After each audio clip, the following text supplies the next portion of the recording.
একটু এদিকে আসো তো। আম্মা এসছে বৌমা, আজকে আমি তোমাকে শিখাবো কিভাবে রুটির জন্য আটা গুলতে হয়। প্রথমে কি করতে হবে, 1 চিমটে লবণ দিতে হবে। এই নাও।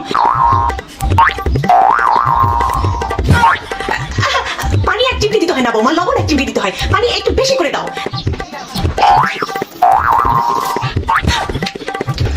আরে বৌমা একটু ঢেলে দাও। তুমি তো আটার জুস বানিয়ে দিয়েছো। ইসরে,